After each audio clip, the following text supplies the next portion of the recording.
Alors maintenant, nous allons faire un exemple d'application de la méthode Q-Learning. Donc on va partir sur cette problématique. On est dans une grille, le départ est sur cet état-là, l'objectif est sur cet état. Et en fait, l'idée c'est que à chaque fois que l'agent se déplace, il récupère des récompenses de -1. Et si par contre il tombe sur les cases qui sont sur les falaises, eh bien il récupère une récompense de -100 et il revient automatiquement sur l'état de départ. Et donc l'épisode est terminé. Donc l'objectif en fait, bah, c'est de trouver le chemin qui est en rouge, c'est-à-dire le chemin optimum parmi tous les chemins possibles. Donc on va commencer par télécharger. Alors, il faut que je réinitialise mon environnement. Voilà. Donc on va télécharger tous les documents nécessaires pour mettre ça en place. Au niveau de l'environnement, ici, je vais le charger, je vais faire une remise à zéro et je vais imprimer l'état initial. Donc là, en fait, c'est sous forme abscisse ordonnée. Donc l'état 00, du coup, c'est celui-là. Et puis on peut afficher l'état, l'environnement. Donc ça, c'est notre étape de départ, ça, c'est notre objectif, et ça, ce sont les falaises. Les actions sont les actions suivantes. Si par exemple, je prends l'action 3, c'est-à-dire d'aller en haut, et bien en fait, je vois ici que j'ai une flèche qui va vers le haut, pareil ici. Voilà, donc ça permet d'avoir une représentation de l'environnement. Et puis, du coup, à chaque fois que je fais un pas, eh bien, je reçois le nouvel état dans lequel je suis, la récompense, si c'est fini, et puis d'autres informations également qu'on pourrait passer, mais là, il n'y en a pas. Donc là, on va mettre en place l'algorithme Q-Learning, et pour changer par rapport à ce qu'on avait fait avec l'algorithme SARSA, cette fois-ci, on va utiliser une stratégie d'exploration de type Epsilon Soft. Donc, ce que je vais faire ici, je vais remplir ma stratégie Pi avec des probabilités pour chaque paire d'actions et en faisant attention à ce que l'ensemble fasse 100%. Et donc, je vais avoir la plus grande partie des actions qui va être égale à epsilon sur le nombre d'actions. Et puis, je vais sélectionner une action au hasard. Et pour cette action, eh bien, je vais avoir la plus grande probabilité. Donc 1 moins epsilon plus epsilon sur le nombre d'actions. Et puis du coup, là, j'ai un format état virgule action et je vais reformer ça au format 12-4-4. Alors 12 parce que j'ai 12 colonnes, 4 parce que j'ai 4 lignes, 12 colonnes, 4 lignes, et puis pour chaque case, pour chaque état, je vais avoir 4 probabilités. Et du coup, si je fais ça, je passe ici le epsilon dans, dans ma définition, et si je fais ça, par exemple, si j'imprime la stratégie pour l'état 0,0, ici j'ai les probabilités de tirer les différentes actions. Donc ça veut dire que si je suis sur l'état 0,0, tel qu'a été initialisée ma stratégie, j'ai 12,5% de chance de prendre l'action 0, 12,5% de chance de prendre l'action 1, 62,5% de chance de prendre l'action 3 et 12,5% de chance de prendre la dernière action. Et la somme fait bien 100%. Et puis à chaque fois que j'initialise ma stratégie, j'ai des probabilités qui sont mises aléatoirement sur les actions. Donc on est bien sur une stratégie de type Epsilon Soft. L'algorithme qu'on va mettre en place est celui-ci. Donc le petit programme est là, je vais définir un nombre d'épisodes égal à 500. Ici je définis mon gamma, mon alpha, mon epsilon. Je vais partir sur epsilon de 0,5 par exemple. J'initialise ma stratégie. Donc ça c'est ma première stratégie de base que je vais venir après mettre à jour au fur et à mesure des épisodes. J'initialise ma table des valeurs d'état ici. Donc le format, pareil, 12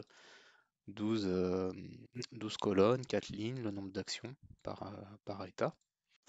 On commence par faire un reset de l'environnement. Ensuite, à chaque fois que je vais faire un épisode, je vais faire décroître epsilon. On l'avait vu ça lorsqu'on est sur une stratégie epsilon soft. Et bien pour faire en sorte que ça converge vers la stratégie optimale, il faut que epsilon, à chaque fois qu'on fasse un calcul, décroisse avec le temps. Donc là, du coup, eh bien, je vais diviser epsilon par le nombre d'épisodes.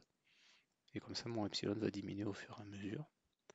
Alors, comment? Et puis, tant que j'ai pas après, je vais faire pour chaque épisode, et bien, tant que j'ai pas terminé mon épisode, je vais commencer par récupérer l'action qui correspond à la stratégie Epsilon Soft du moment.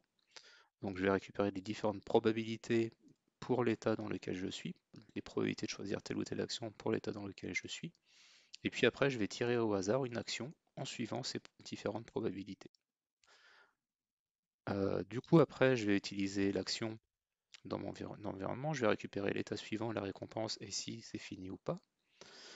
Ensuite, je récupère l'action qui va maximiser l'état suivant. C'est le fameux max parmi toutes les actions ici. Donc je vais récupérer l'action qui va maximiser l'état suivant. Donc je la récupère dans l'action suivante. Comme ça veut dire que ici, je vais prendre l'action, je vais prendre le Q de S' avec l'action qui maximise. Et donc du coup, ça, c'est mon équation récurrente de Q-learning. Donc ce qui est différent par rapport au SARSA, c'est que l'action suivante ici est l'action qui maximise qui maximise les résultats de l'état suivant. Du coup, une fois que j'ai fait ça, bah, je mets à jour ma stratégie. Donc pour mettre à jour ma stratégie Epsilon Soft, je vais récupérer l'action maximisante après avoir mis la table des valeurs d'état action à jour. Donc je vais récupérer du coup l'action qui maximise cet état-là, que je viens de mettre à jour. Et puis je réinitialise ma stratégie Epsilon Soft. Je mets toutes les actions disponibles à Epsilon sur le nombre d'actions, et puis l'action maximisante, je lui donne le maximum de probabilité. Comme ça, elle aura les plus fortes probabilités d'être sélectionnée. Et puis après, je passe à l'état suivant. Voilà, je vais lancer ça, très rapide, hop, 500 épisodes. Ici, bah, je vais définir une petite fonction qui va me permettre d'afficher les résultats. Et puis du coup, bah, je vois que le chemin qui est parcouru, ici je vais en haut, après je vais toujours à droite, hop, et puis ici je vais en bas. Donc là on voit bien que ça correspond tout à fait à notre chemin optimum. Et puis bien sûr si je veux le simuler, je peux le simuler ici. Donc là, en fait les, pour tous les états contenus dans la stratégie, je vais suivre la stratégie. Et là je vais faire mon épisode, je vais récupérer les différentes récompenses, etc. Je vais afficher le trajet. Et du coup notre trajet c'est bien celui-là. Donc on a bien voilà, on a bien une stratégie qui a convergé. Alors bien sûr, pour tracer pour tracer ça, j'ai pris la stratégie optimisée. Donc du coup, à chaque fois, comme j'ai une stratégie Epsilon Soft, à chaque fois j'ai pris j'ai pris celle qui avait la plus de probabilité. Voilà, donc d'où ça, on le voit sur le NP max, voilà, NP arm max ici. Voilà, donc à chaque fois je récupère l'action qui maximise la probabilité en fait de ma stratégie. Donc d'une stratégie stochastique en fait j'extrais des actions déterministes. Voilà, donc le Q-learning fonctionne bien. Dans la prochaine vidéo, ce qu'on va faire, juste par curiosité, on va comparer ce que nous donnerait la méthode SARSA avec cette situation et on va essayer de voir comment ces deux méthodes en fait convergent pour regarder les différences qu'il y a entre les convergences de ces deux méthodes.